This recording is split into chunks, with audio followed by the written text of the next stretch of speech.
형제자 여러분 안녕하세요. 오늘은 1월 29일 화요일 약자를 살피시는 하나님이라는 제목으로 창세기 16장 1절부터 16절까지를 묵상합니다. 1절 아브라함의 아내 사레는 출산하지 못하였고 그에게 한 여종이 있으니 애굽 사람이요 이름은 하갈이라.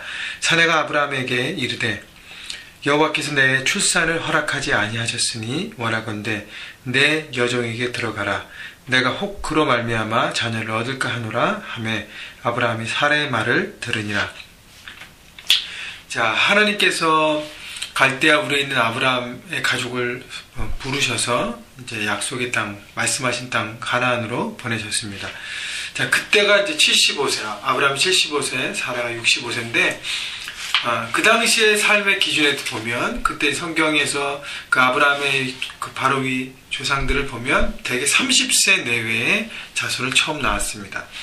자, 그런데 그런 세상의 기준에 비해서도 굉장히 자녀 출산이 늦은 나이에요. 근데 늦은 나이에 그때 하나님께서 내게 너로 인해 큰 민족을 이루겠다는 민족에 대한 약속을 주십니다. 그러니까 큰 민족을 이루기 위해서는 당연히 자녀가 있어야 되죠. 자, 그런데 이제 하나님께서 약속하신 그 땅으로 와서 믿음으로 살아가고 여러 가지 과정을 거쳐서 이제 믿음으로 살아가지만 지난주에 설교도 했지만 애굽에 들어가서 자기의 방법을 살려고 해서 실패하고 많은 깨달음 통해 다시 와서 이제 헤브론 하나님과의 교제하는 장소를 통해서 하나님과의 만남을 통해 나가는데 이제 이러고 나서 또 시간이 흘렀어요. 자, 가나안 땅에 온 지 10년이 됐는데 그럼에도 불구하고 자녀가 없습니다. 아브라함이 기다렸어요. 10년 기다렸습니다. 여러분 10년이 굉장히 많이 기다린 거고 보통 30세에 첫 자녀를 낳는다고 하면 지금 85세니까 보통 55년 정도 기다린 거예요. 많이 기다렸습니다. 자, 그런데 중요한 것은 내 계산으로 충분히 기다린 것이 문제가 아니라는 것이죠. 기다림은 언제까지요? 하나님의 약속이 이루어질 때까지 기다려야 하는 것입니다. 내가 내 계산과 세상의 어떤 그 기준 때문에 뭐 이때 보통 보면 이때까지 결혼해야 합니다.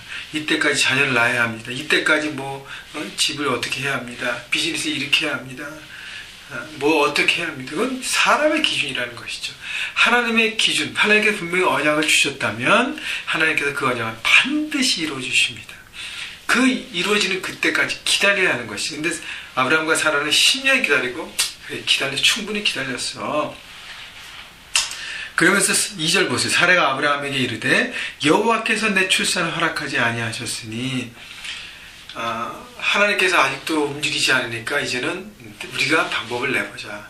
기다렸는데 충분히 기다리지 못했어요. 하나님 말씀이 이루어질 때까지 기다리지 못하고 자기 방법대로 머리로 방법을 찾아냅니다. 그것이 뭐냐면 내 여종에게 아브라함이 들어가서 자녀를 낳을 수 있다는 것이죠. 그럼에도 그렇게 하면 누구의 자녀예요? 그럼에도 아빠가 아브라함이니까 아브라함의 자녀가 되잖아요. 사라가 머리를 쓰고 아브라함이 그 말을 들었다 그랬습니다. 여러분, 부부 중에 한 사람이라도 하나님 말씀을 끝까지 지켜야 합니다라고 나갔으면 뭔가 달라질 수 있었을 거예요. 그러나 사라도 아브라함도 아마 지쳤던 것 같아요. 그래서 하나님의 말씀을 더 기다리지 못하고 자기 방법대로 선택합니다. 3절 아브라함의 아내 사레가 그 여종 애굽 사람 하갈을 데려다가 그 남편 아브라함에게 첩으로 준 때는 아브라함이 가나안 땅에 거주한 지 10년 후라. 10년 기다렸다는 것이죠. 4절 아브라함이 하갈과 동침하였더니 하갈이 임신함에 그가 자기의 임신함을 알고 그 여주인을 멸시한지라. 자, 언약을 기다리지 못하고 내 방법대로 방법을 취했어요. 그런데 하갈이 드디어 임신합니다. 근데 문제는 뭐냐면 임신한 하갈이 자기 주인 사레를 멸시하는 것이죠. 주인이지만 뭐 본처지만 뭐예요? 자식이 없다 이거죠. 관계가 어글러지고 불화가 일어납니다. 여러분, 중요한 것은 이거예요. 제가 늘 강조하지만 기다리고 기다리면 하나님의 축복을 얻습니다. 나중에 이삭이라는 축복 받잖아요. 그런데 기다리지 못하고 조급하면 이렇게 불화덩어리, 골칫덩어리, 화근덩어리, 쓰레기를 낳는 것이죠. 그렇기 때문에 이것 때문에 아브라함 가족이 얼마나 많이 고통을 받고 지금 그 이삭의 후손과 하갈을 통한 이스마엘의 후손 중동과 얼마나 아직도 전쟁을 하고 있습니까?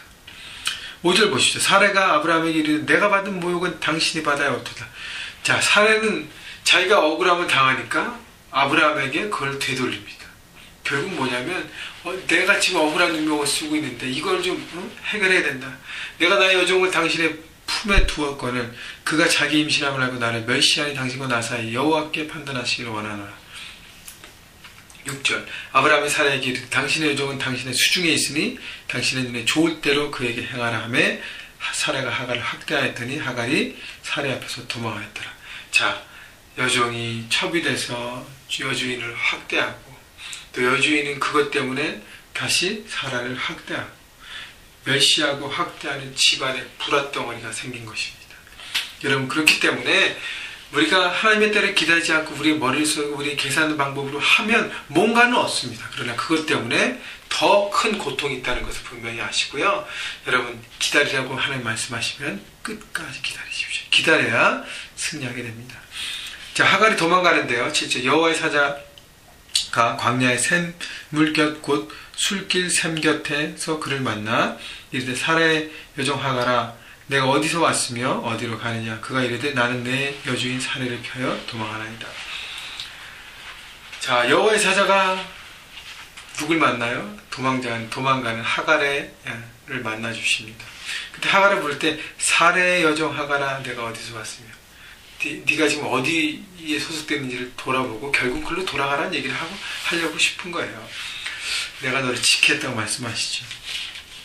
그러면서 어디서 왔으며 어디로 가느냐. 하나님은 먼저 우리와 대화를 시도하십니다. 하나님 우리의 마음을 얻기 원하세요. 우리에게 필요한 것을 공급하시지만 먼저 우리의 마음을 얻기 원하십니다. 또 하나님은 연약한 자를 돌보십니다. 하갈이 처음에 원해서 그 자리에 간 것이 아니라 여주인의 권면으로 갔던, 물론 본인이 여주인을 멸시한 잘못 죄를 졌지만 결국 학대를 받고 쫓겨난 도망자가 된 것이 하나님의 불쌍한 모습으로 된 거죠. 불쌍한 자를 돌보시는 하나님, 그 위로자가 되시죠. 9절 여호와의 사자가 그에게 이르시되 내 여주인에게 돌아가서 그 수하에 복종하라. 하나님 사자가 하갈에게 얘기한 것은 다시 원래 자리에 돌아가서 거기서 자녀를 낳고 하나님이 지켜주셨기 때문에 너는 네 본분을 다하라는 것이죠. 왜 돌아가라고 했을까요? 하나님은 아브라함과 사라를 통해서 계속적으로 가르쳐 주신 것입니다. 하갈을 보면서 나을 이스마엘을 보면서 끝까지 믿지 않고 기다리지 않으면 어떻게 되는지 레슨을 계속 주기 원하시는 것이죠. 또 하나는 하갈이 버려진 곳이 아니라 원래 있던 자리에 돌아가서 거기서 끝까지 살아내기를 바랬던 것입니다. 자, 그렇기 때문에 불쌍한 자를 도우시고 연약한 자를 도우시는 하나님의 모습을 볼 수 있습니다. 여호와의 사자가 또 그에게 이르되 내가 내 씨를 크게 번성하니 그 수가 많아 셀 수 없게 하리라. 하갈에게도 아브라함과 비슷한 축복을 주십니다. 여호와의 사자가 또 그에게 이르되 내가 임신하였은즉 아들을 낳으리니 그 이름을 이스마엘이라 하라. 여호와께서 내 고통을 들으셨습니다. 그가 사람들 중에 들나귀같이 들으니 그의 손이 모든 사람을 치겠고 모든 사람이 손이 그를 칠치며 그가 모든 형제와 대항하여 살리라. 자녀를 낳았고 이스마엘인데 이스마엘이 항상 충돌하고 싸움 가운데 사는 골칫덩어리 삶이 되는 것이죠. 그래서 이스마엘은 모든 형제와 싸우지 않습니까? 결국 중동이 이스라엘과 계속 싸우는 것은 바로 이 뿌리에 의해서 있다는 것입니다. 13절 하갈이 자기에게 이르신 여호와의 이름을 나를 살피시는 하나님이라고 하였으니 하갈이 고백했어요. 이는 내가 어떻게 여기서 나를 살피시는 하나님을 배웠는고 합니다. 하나님을 경험한다는 것입니다. 도망자의 삶을 살면서 하나님이 이렇게 나의 비참한 내 삶을 돌아보시는구나. 나를 돌아보시는 하나님을 발견합니다. 여러분, 하나님은요 나의 하나님만이 되지 않습니다. 만약에 아브라함과 사라가 하갈을 돌보신 하나님을 향해서 많이 불평했다면 아브라함과 하갈은 굉장히 이기적인 하나님의 사람입니다. 하나님 사람도 아니죠. 이기적입니다. 여러분, 내 하나님뿐 아니라 너의 하나님이 되고 다른 사람의 하나님도 되는 것입니다. 그렇기 때문에 하나님이 아브라함과 사라만 보호하시고 하갈은 내치신 그런 하나님이 아니라는 것이, 하나님은 공의롭고 사랑스러우신 분이십니다. 그렇기 때문에 죄에 대해서 벌하시지만 사랑으로 지켜주신다는 것이죠. 그렇기 때문에 연약한 사람을 돌보고 섬길 것이 바로 우리의 몫이라는 것입니다. 일터에서 만나는 우리 다른 라티노들이나 연약한 사람들을 바라보고 그들도 하나님이 주신 생명이고 존재고 존귀한 가치인 것을 바라보고 그들의 삶에 어려움이 있을 때 우리가 기도하고 중보하고 돕고 우리가 할 수 있는 부분에 섬기는 것도 필요한 것입니다.